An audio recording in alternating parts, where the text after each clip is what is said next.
Hello everyone. इस video में हम पढ़ेंगे चैप्टर 3 क्लास 9th की ज्योग्राफी का, जिसका नाम है ड्रेनेज। तो ड्रेनेज क्या होता है? ड्रेनेज का मतलब होता है river system of an area, कि किसी एरिया का जो रिवर सिस्टम है वो कैसा है। जैसे कि आप इस वाले एग्जाम्पल जो ये है हमें फिगर दी हुई है, इसमें हमें एक रिवर दी गई है बड़ी सी, जो बिल्कुल बीच में से जा रही है और उसमें से वेरियस ट्रिब्यूटरीज जो है आके उसमें ज्वाइन कर रही हैं। तो यही जो होता है ना, यही हमारा ड्रेनेज एरिया बनाता है, एक बड़ी रिवर और उसमें छोटी छोटी ट्रिब्यूटरीज जो आके ज्वाइन कर रही होती हैं। तो फिर अल्टीमेटली जो रिवर है वो एक जगह ड्रेन कर जाती है किसी बड़ी वाटर बॉडी में, जो कोई लेक हो सकता है, सी हो सकता है या फिर ओशन हो सकता है। और area drain by single river is called its drainage basin. मतलब जो एक बड़ी सी रिवर होती है उसमें उसकी वेरियस ट्रिब्यूटरीज आ रही होती हैं, तो वो जो पूरा का पूरा एरिया होता है वो एक ड्रेनेज बेसिन बनाता है। जैसे आप ये स्ट्रीम ए का देख सकते हैं, जो ऑरेंज वाला जो रीजन है, वाटर डिवाइड से एक तरफ और दूसरी तरफ, ये दो ड्रेनेज बेसिन्स हैं किसी भी रिवर के। फिर आगे है वाटर डिवाइड। हम लोगों को इस फिगर में दिख सकता है कि एक हमारी ये रिवर है, स्ट्रीम ए है, और एक हमारी स्ट्रीम बी है, और ये दोनों आपस में डिवाइड हो रही हैं किसी भी अपलैंड से। कोई भी ऊंचा उठा हुआ जो लैंड है उससे ये दोनों रिवर्स हमारी डिवाइड हो रही है, और इनकी वेरियस ट्रिब्यूटरीज भी। तो ये जो एरिया है जिससे ये रिवर्स डिवाइड हो रही है उसको हम वाटर डिवाइड बोलते हैं। इसमें आगे बोला गया है डू यू नो वाले में कि वर्ल्ड की जो लार्जेस्ट ड्रेनेज बेसिन है वो अमेजोन रिवर की ड्रेनेज बेसिन है। और इंडिया की लार्जेस्ट ड्रेनेज बेसिन कौन सी है? गंगा रिवर सिस्टम की। अब ड्रेनेज सिस्टम ऑफ इंडिया के बारे में हम पढ़ते हैं। ड्रेनेज सिस्टम जो इंडिया का है वो mainly controlled by its broad relief features है। मतलब जैसे इंडिया का रिलीफ फीचर्स है उसके बेसिस पे ड्रेनेज सिस्टम इंडिया का डिवाइड हुआ है। तो इंडिया की रिवर्स हम दो मेजर ग्रुप्स में डिवाइड कर सकते हैं। एक तो है हिमालयन रिवर्स और एक है पेनिनसुलर रिवर्स। हिमालयन रिवर्स वो है जो हिमालय से ओरिजिनेट होती है। पेनिनसुलर रिवर जो है वो हमारे इंडियन पेनिनसुलर पार्ट जो सेंट्रल हाईलैंड्स है वहाँ से ओरिजिनेट होती हैं। जो हिमालयन रिवर्स है वो पेरेनियल रिवर्स है। पेरेनियल का मतलब होता है ऐसी रिवर्स जिसमें पूरे साल पानी रहता है। ऐसा क्यों होता है? क्योंकि इसमें क्या होता है कि कुछ टाइम तो बारिश से पानी आता है, और जब बारिश नहीं पड़ती है तो जो हिमालयाज़ में ग्लेशियर हैं वो पिघलते हैं, और उससे ये जो रिवर्स है वाटर को रिसीव करती हैं। दो मेजर हिमालयन रिवर्स है इंडस और ब्रह्मपुत्र, जो ओरिजिनेट करती हैं हिमालयन रेंजेस की, जो माउंटेन रेंज है हिमालयाज़ की उसके नॉर्दर्न साइड से, उसके ऊपर से, और वो कट करती है माउंटेन्स को और काफ़ी सुंदर जॉर्जेस बनाती है। हिमालयन रिवर्स जो है उनके काफ़ी ज़्यादा लंबे कोर्स होते हैं, और वो हिमालय से लेकर सी तक पहुँचने तक, हिमालय से सी तक बहुत लंबा डिस्टेंस कवर करते हैं, और बहुत ज़्यादा एक्सटेंसिव इरोजनल एक्टिविटी वो परफॉर्म करते हैं। मतलब इतनी ज़्यादा एक्सटेंसिव और इंटेंसिव दोनों होती है। एक्सटेंसिव का मतलब है कि काफ़ी बड़े एरिया में, और इंटेंसिव का मतलब है कि उनकी जो वो होती है, इंटेंसिटी होती है वो काफ़ी ज़्यादा होती है। मतलब एक पर्टिकुलर एरिया से जब वो गुजरती है तो उसकी अपर लेयर को इरोड कर देती है काफ़ी हद तक। अब इसमें फिर आगे ये बताते हैं कि जो इरोजन होता है उसमें वो जो ह्यूज लोड्स ऑफ सिल्ट और सैंड है वो अपने साथ लेके आती है, और फिर जब वो प्लेस पे पहुंचती है तो वहाँ पे डिपॉजिट कर देती है। मिडिल और लोअर कोस्ट जो होता है हिमालयन रिवर्स का, उसमें मिएंडर्स, ऑक्सबो लेक्स और वेरियस अदर डिपोजिशनल फीचर्स बनते हैं। मिएंडर्स का मतलब होता है कोई भी रिवर जब टेढ़ी मेढ़ी एक सांप की तरह, आगे हम लोग फिगर में देखेंगे, ये उसमें मिएंडरिंग करती है और ऑक्सबो लेक्स बनाती है। वो अभी आगे मैं जब फिगर आएगी उसमें समझाऊंगी आपको। जॉर्ज ये होता है जैसे कि दो रिवर्स हैं, मतलब सॉरी, एक रिवर है और दोनों साइड उसके माउंटेन्स हैं। ये माउंटेन को कट कर देती है, इसलिए हमें लगता है कि दो अलग माउंटेन्स बन गई हैं। एक ही माउंटेन को कट करती हुई जब रिवर निकलती है तो वो एक जॉर्ज बनाती है। अब various types of drainage patterns होते हैं। एक कोई भी जो स्ट्रीम है वो किसी भी बेसिन से जब निकलती है तो वो वेरियस पैटर्न्स बनाती है depending on the slope of the land, कि जो हमारा लैंड है उसका स्लोप कैसा है, उसके जो टेक्सचर है वो कैसा है, अंडरलाइंग रॉक कैसी है, वहाँ की क्लाइमेटिक कंडीशंस कैसी है, इन सब पे डिपेंड करता है कि कोई भी स्ट्रीम जो है उसका ड्रेनेज पैटर्न हमारा कैसा बनेगा। और काफ़ी सारे ड्रेनेज पैटर्न्स होते हैं, जिसमें से कुछ के एग्जांपल है, जैसे डेंड्रियाटिक पैटर्न होता है। हम लोगों को फिगर ए वाला जो है इसमें देख सकते हैं कि डेंड्रियाटिक पैटर्न बन रहा है, मतलब रिवर से ऐसा लग रहा है कि कोई ब्रांचेस निकल रही है, जैसे ट्री की ब्रांचेस होती है ना, इसी टाइप से ऐसा लगता है कि रिवर की भी ब्रांचेस निकल रही हैं। तो इस टाइप का जो पैटर्न होता है ये डेंड्रियाटिक पैटर्न होता है। और ये फॉलो करता है जो हमारा टेरेन होता है उसकी स्लोप को। और स्ट्रीम्स जो होती हैं वो with its tributaries resembles the branches of tree, और इसीलिए हम इसको डेंड्रियाटिक पैटर्न बोलते हैं। और रिवर जो जॉइन करती है अपनी ट्रिब्यूटरीज के द्वारा, वो अप्रॉक्सीमेटली जब राइट एंगल पे ड्रॉ करती है तो हमारा कौन सा पैटर्न बनता है, हमारा टेरल्स पैटर्न बनता है। ये देखिए फिगर जो सी है, इसमें जो रिवर है हमारी, वो एक बड़ी रिवर जा रही है और उसकी ट्रिब्यूटरीज आ रही है, छोटी रिवर्स आ रही है। जब वो उसको ज्वाइन कर रही है तो ऐसा लगा जिसकी ऑलमोस्ट 90 डिग्री एंगल पे जब ज्वाइन करती हैं तो उसको हम बोलते हैं टेरल पैटर्न। और इस पैटर्न में क्या होता है, हार्ड और सॉफ्ट रॉक्स जो होती हैं वो पैरेलली एग्जिस्ट करती हैं एक दूसरे से। अब इसको याद करने का एक वे ये है कि देखिए टेरल्स में क्या आ रहा है, डबल एल आ रहा है ना, टी ई, ये ब्लर हो गया है, T E double L I S आ रहा है, तो डबल एल आ रहा है, डबल एल पैरेलल जैसा लग रहा है। और ये वाला जो पैटर्न है इसमें जो रॉक्स एग्जिस्ट करती हैं वो सॉफ्ट और हार्ड रॉक पैरेलली होती हैं, तो इसलिए ये वाला जो ड्रेनेज पैटर्न है इसको हम टेरल पैटर्न बोलते हैं। अब आता है हमारा रेक्टेंगुलर बेसिन। तो जो रेक्टेंगुलर ड्रेनेज पैटर्न है उसमें जो रॉक्स होती हैं वो काफ़ी ज़्यादा स्ट्रांगली एक दूसरे से जॉइन करती हैं और काफ़ी ज़्यादा मतलब एकदम बिल्कुल चिपकी हुई होती है, काफ़ी स्ट्रॉन्ग रॉक्स होती हैं। और यहाँ पे भी जो ऐसा लगता है जैसे कि कोई रेक्टेंगल टाइप का बन रहा हो ड्रेनेज बेसिन से, जैसे जो रिवर्स जा रही है ऐसा लगता है जैसे रेक्टेंगुलर शेप में जा रही है, इसलिए हम इसको रेक्टेंगुलर ड्रेनेज पैटर्न बोलते हैं। और रेडियल पैटर्न जो होता है, ये देखिए ये डी वाला जो है ये रेडियल पैटर्न है। रेडियल पैटर्न में एक बड़ा अपलैंड होता है, ऊंचा, कोई भी ऊंची जगह होती है उसमें से जब रिवर्स सारी की सारी फ्लो कर रही होती है नीचे की तरफ, तो जो पैटर्न बनता है वो होता है हमारा रेडियल पैटर्न। अब हमें जो हम लोगों ने पहले पढ़ा था ऑक्सबो लेक, मिएंडरिंग और वो सब, अब ये देखिए एक एक रिवर बह रही है, सोर्स ऑफ रिवर एक हिमालयन रिवर है सपोज करिए, और उसका ये सोर्स है जहाँ पे ये दिखाया गया है सोर्स ऑफ रिवर, और ये ऐसे टेढ़ी मेढ़ी गोल गोल घूम घूम के चल रही है। इसी चीज़ को कहते हैं मिएंडरिंग। मिएंडरिंग क्यों करती है, क्योंकि जो स्लोप होता है उसके सरफेस का जहाँ से वो निकल रही होती है वो इसी टाइप का होता है कि उसको टेढ़ा मेढ़ा घूमना पड़ता है, तो इसको हम बोलते हैं मिएंडरिंग। अपर कोर्स में तो ये रिवर काफ़ी पतली होती है, बट आगे जाती जाती जब ये प्लेन्स में पहुँचती है तो काफ़ी ज़्यादा बढ़ने लगती है और मिएंडरिंग इसकी बढ़ जाती है।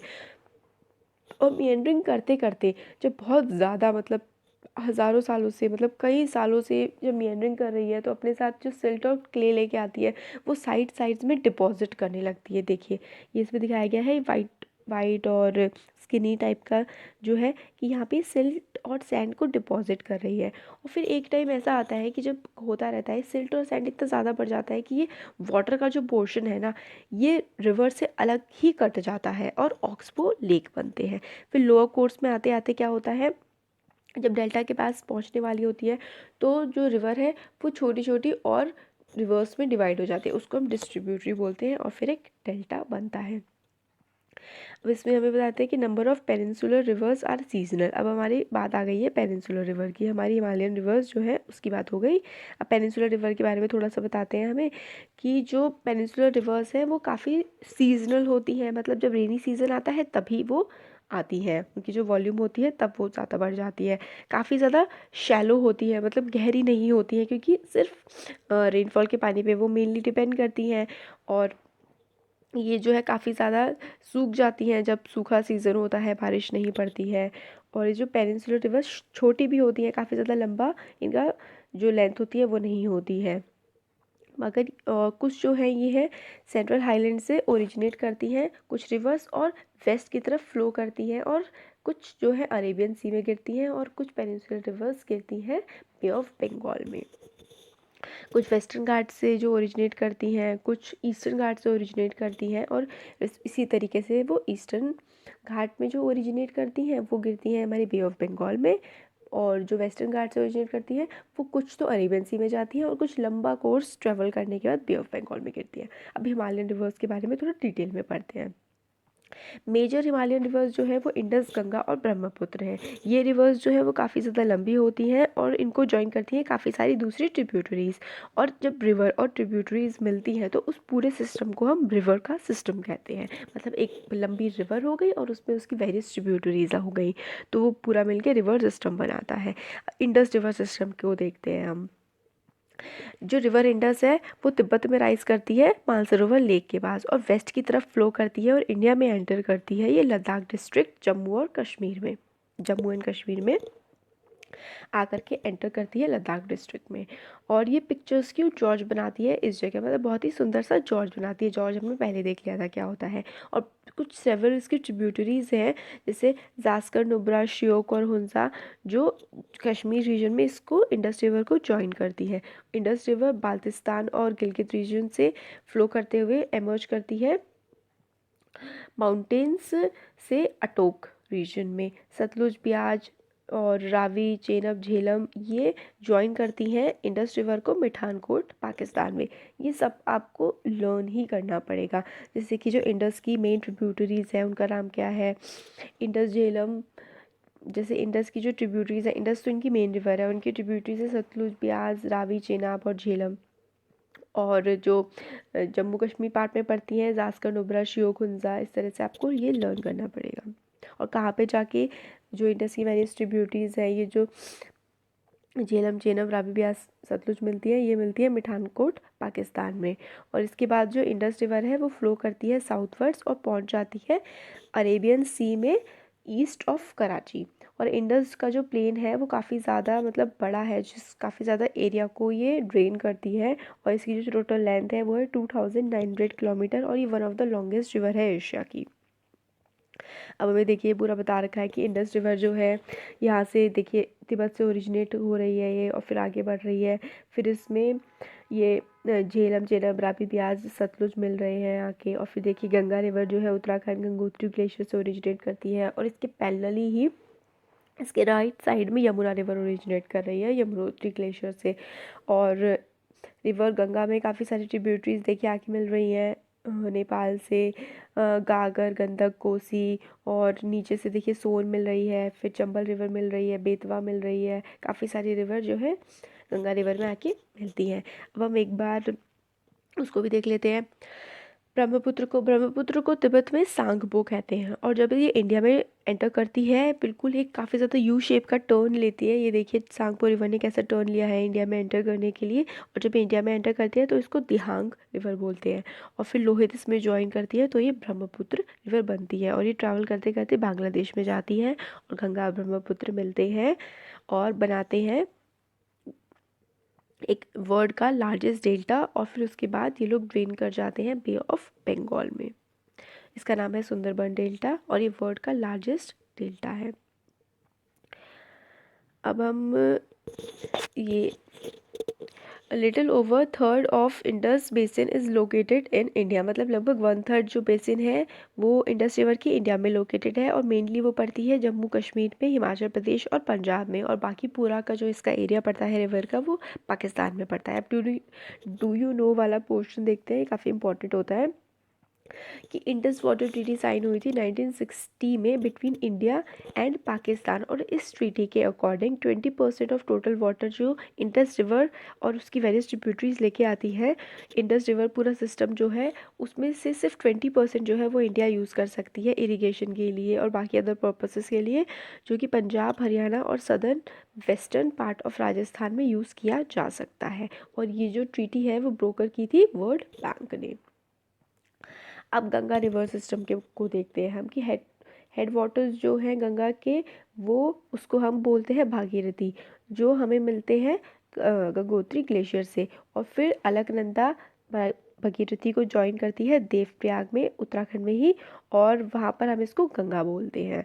फिर हरिद्वार में गंगा इमर्ज करती है पहली बार माउंटेन से, वो प्लेन में पहुँचती है हरिद्वार में।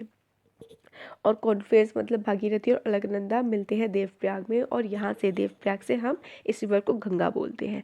गंगा को बहुत सारी ट्रिब्यूटरीज ज्वाइन करती हैं जो हिमालय से आती हैं। मेजर ट्रिब्यूटरीज हैं इसकी यमुना, घाघर, गंडक, कोसी। यमुना तो है जो यमुनोत्री हम देख लिया था, यमुनोत्री ग्लेशियर से आती है और पैरेलल फ्लो करती है गंगा के, और इसकी राइट बैंक ट्रिब्यूटरी बनती है और मिल जाती है गंगा से इलाहाबाद में। और घाघर, गंडक, कोसी जो है वो आते हैं नेपाल से और ज्वाइन करते हैं गंगा को। और इसका जो they are the rivers which flood parts of northern plain every year causing widespread damage to life and property but enriching the soil for the extensive agricultural land। मतलब इसमें क्या है कि ये वाली जो रिवर्स है जो नेपाल वाले रीजन से आती है, घाघर, गंडक, कोसी, ये काफ़ी ज़्यादा फ्लडिंग करती हैं नॉर्दर्न पार्ट्स में इंडिया के। मगर फ्लडिंग तो करती है, मगर उसके बाद ये क्या करती है ना कि सेंट्रल से अपने साथ लेके जाती हैं और फर्टाइल डिपॉजिट्स पूरे लैंड पे डिपॉजिट कर देती हैं, और उसकी वजह से एक्सटेंसिव एग्रीकल्चर यहाँ पर किया जा सकता है। अब आगे इसमें है कि मेन ट्रिब्यूटरीज जो आती हैं पेनिनसुलर अपलैंड से, वो है पेनिनसुलर पार्ट से भी इसकी गंगा की काफ़ी सारी ट्रिब्यूटरीज आती हैं, जैसे कि चंबल, बेतवा और सोन। ये जो है सेमी एरिड एरिया से राइज करती हैं, इसलिए इनका जो कोर्स है, लेंथ है, वो काफ़ी छोटी होती है और पानी भी काफ़ी ज़्यादा नहीं होता है इसमें। और एनलार्ज्ड फिर क्या होता है, गंगा में इतनी सारी रिवर्स का वाटर आ जाता है तो गंगा की लेंथ बढ़ जाती है अपनी लेफ्ट बैंक ट्रिब्यूटरीज से और राइट बैंक ट्रिब्यूटरीज से। फिर गंगा फ्लो करती है ईस्ट की तरफ फरक्का तक वेस्ट बंगाल में, और ये इसका नॉर्दर्न मोस्ट पॉइंट है गंगा डेल्टा का। और उसके बाद क्या है, रिवर काफ़ी सारी डिस्ट्रीब्यूटरीज में बाइफर्केट हो जाती है, टूट जाती है, और Bhagirathi Hooghly flows southward toward the deltaic plains of Bay of Bengal. और यहाँ पे बाइफर्केट होने के बाद भगीरथी हुगली, फिर से इसका नाम भगीरथी होता है, और फिर ये फ्लो करती है बे ऑफ बंगाल की तरफ, और फिर साउथवर्ड बांग्लादेश में पहुंच जाती है, और बांग्लादेश में ये जाके मिलती है ब्रह्मपुत्र से, और फर्दर डाउनवर्ड ये मूव करते हैं। और फिर उसके बाद जब ब्रह्मपुत्र और गंगा मिलते हैं, फिर जो बनती है उस रिवर को हम बोलते हैं मेघना रिवर, और फिर ये गंगा और ब्रह्मपुत्र बे ऑफ बंगाल में डेल्टा बनाते हैं जिसको हम सुंदरबन डेल्टा बोलते हैं। सुंदरबन डेल्टा जो है उसका नाम आया है सुंदरी ट्री से, जो बहुत अच्छे से ग्रो करते हैं दलदली एरिया में जो मार्शलैंड है वहाँ का, और ये वर्ल्ड का लार्जेस्ट और फास्टेस्ट ग्रोइंग डेल्टा है, और ये होम है रॉयल बंगाल टाइगर्स का भी। और गंगा की जो लेंथ है वो अराउंड 2500 किलोमीटर्स है, और इसका जो ड्रेनेज पैटर्न है वो ऑलमोस्ट सारे ड्रेनेज पैटर्न इसमें फॉलो होते हैं। एड्रियाटिक भी होता है और हमारा रेक्टेंगुलर वाला भी होता है, बस रेडियल कुछ रिवर्स में रेडियल पैटर्न भी फ्लो होता है जो हाईलैंड्स, मेन अपलैंड्स वगैरह एरिया से जो आती है, तो काफ़ी सारे जो है ड्रेनेज पैटर्न्स इसमें फॉलो होते हैं। अम्पाला जो है वो लोकेटेड है वाटर डिवाइड पे इंडस और गंगा रिवर सिस्टम के। और प्लेन्स जो अम्बाला के हैं, अम्बाला से लेकर सुंदरबन तक जो इसका रिवर का स्ट्रेच है गंगा रिवर का, वो 1800 किलोमीटर का है, but fall in its slope is hardly 300 metre. मतलब जो स्लोप है उस वो तो सिर्फ हार्डली 300 मीटर का है, मगर इसकी लेंथ काफ़ी ज़्यादा है।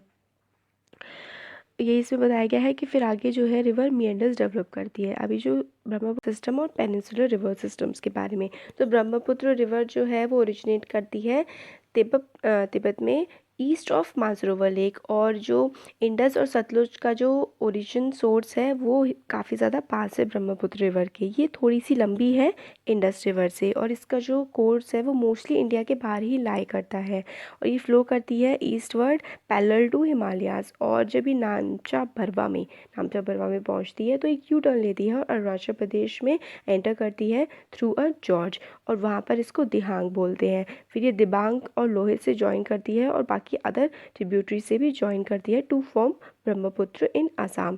ब्रह्मपुत्र को हम सांगपो कहते हैं तिब्बत में, और जमुना कहते हैं बांग्लादेश में।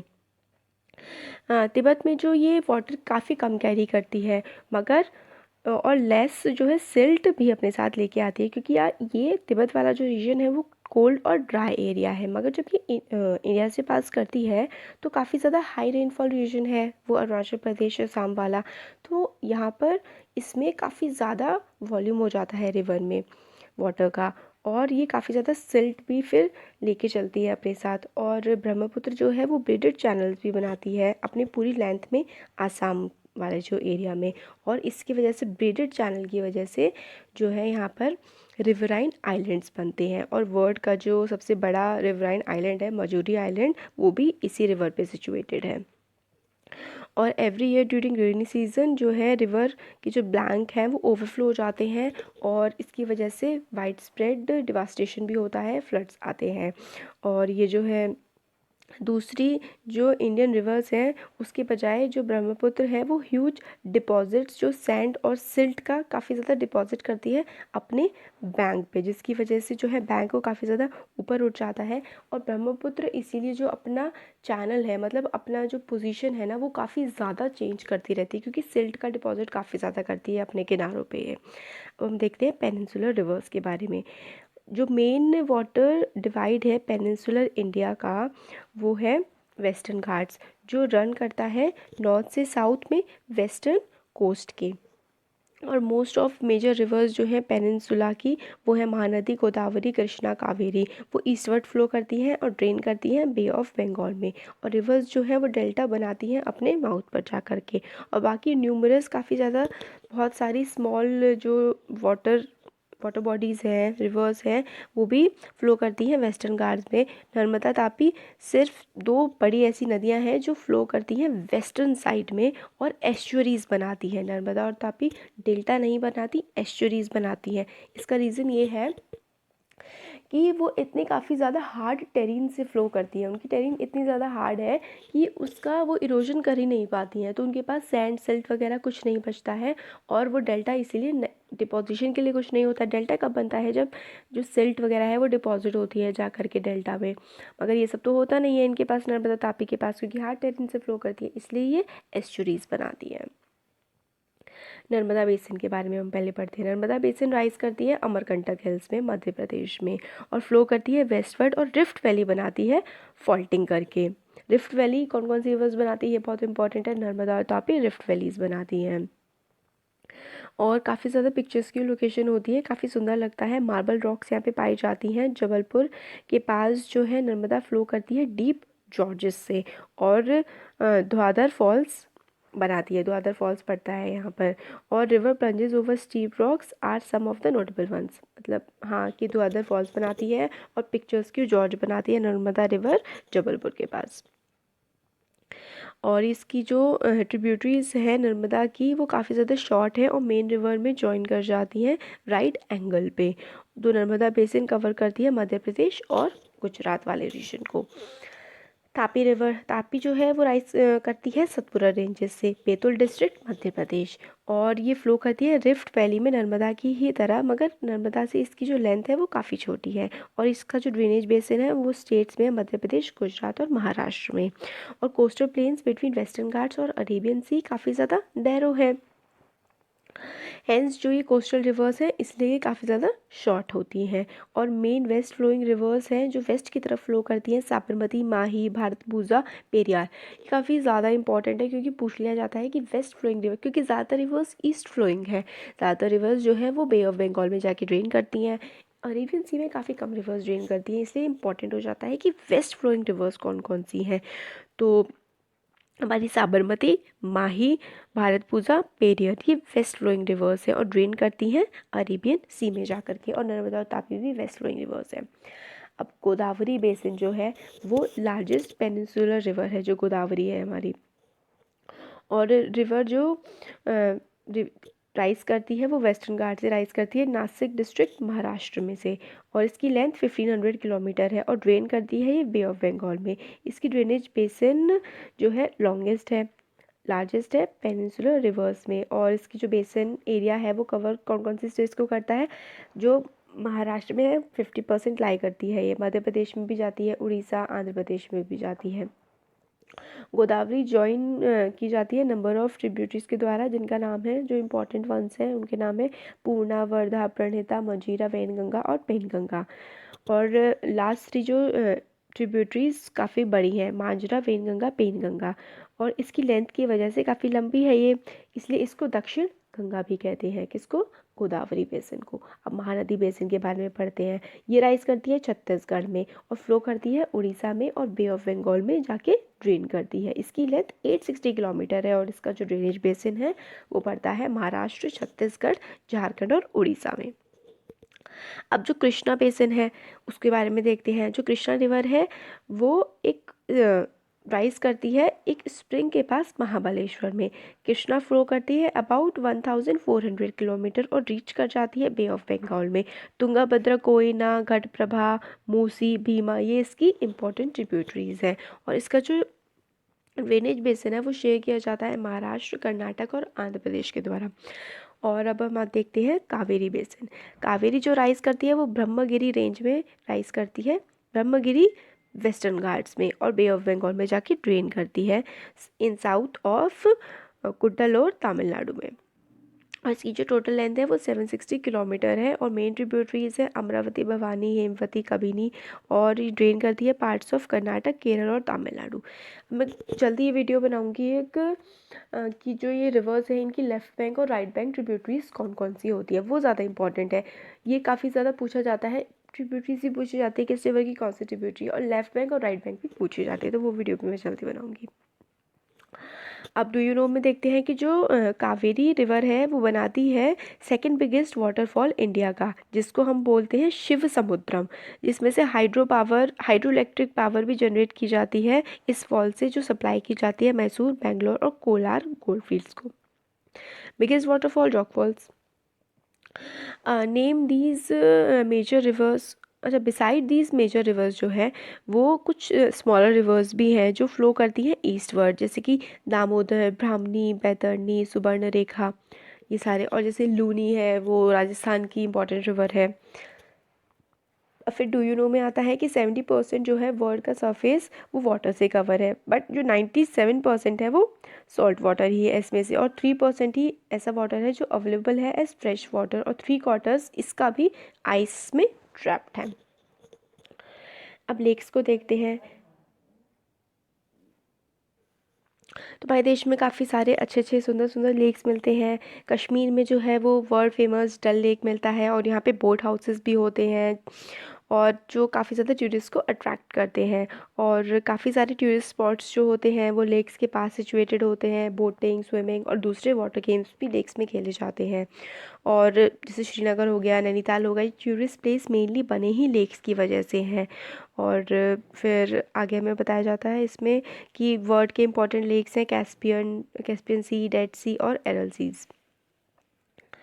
अब इसमें आगे है कि इंडिया में काफ़ी सारे जो है लेक्स प्रेजेंट हैं, वो डिफ़र करते हैं साइज़ में, और कुछ नेचुरल भी हैं, कुछ मैनमेड भी हैं, और कुछ मोस्ट ऑफ द लेक्स जो है वो परमानेंट है और कंटेन करते हैं वाटर पूरे ऑलमोस्ट पूरे टाइम। अगर उनकी जो डेंसिटी हो जाती है वो बढ़ जाती है वाटर की जब बारिश का सीज़न आता है, और कुछ ऐसे होते हैं जो सिर्फ रेनी सीज़न में होते हैं। और like the lakes in the basin of inland drainage of semi arid areas, जो सेमी एरिड एरियाज होते हैं उसमें जो लेक्स हैं वो सूख जाते हैं जब रिवर का सीज़न नहीं होता है, मतलब ड्राई सीज़न में, और बारिश के सीज़न में वापस आ जाते हैं वो, मतलब पानी भर जाता है उसमें। और मिएंडरिंग रिवर्स जो है वो काफ़ी सारे लेक्स बनाते हैं, जैसे हमने ऑक्सबो लेक्स के बारे में पढ़ा था। और स्प्लिट्स एंड बार्स जो है वो लगून्स फॉर्म करते हैं कोस्टल एरियाज़ में। चिल्का लेक, पुलिकट लेक, कोलेरू, ये सारे के सारे जो इनलैंड ड्रेनेज के एग्जाम्पल्स हैं। इनलेट ड्रेनेज नहीं, सॉरी, कोस्टल रीजन में जो लेक्स होते हैं उनके एग्जांपल्स हैं चिलिका लेक, पुलिकट लेक और कोलेरू लेक। और जो लेक्स पड़ते हैं इनलैंड ड्रेनेज वाले एरिया में, इनलैंड ड्रेनेज का मतलब होता है जो रिवर्स फॉर्म करती हैं लैंड के पास, मतलब उनका ओशन से, सी से कोई कनेक्शन नहीं होता है। इनलैंड ड्रेनेज में जो लेक्स पड़ते हैं उसका एक एग्जांपल है सांबर लेक, जो कि है राजस्थान में, और वो एक सॉल्ट वाटर लेक है और इसमें से सॉल्ट प्रोड्यूस किया जाता है। जो मोस्टली फ्रेश वाटर लेक्स हैं वो हिमालयन रीजन में पड़ते हैं और हैं ग्लेशियर ओरिजिन के, और उसमें मतलब ग्लेशियर मोरेन्स वगैरह भी मिलती है, जो जैसे कश्मीर वाला जो रीजन है, वुलर लेक है जो हमारे जम्मू एंड कश्मीर में है, और Dal lake, Bhimtal, Nainital, Loktak lake, Barapani lake, ये सारे के सारे फ्रेश वाटर लेक्स हैं जो हमारे देश में पाए जाते हैं। और नेचुरल लेक्स के अलावा जो है वो डैम्स भी बना दिए जाते हैं जिसकी वजह से भी लेक्स जनरेट होते हैं।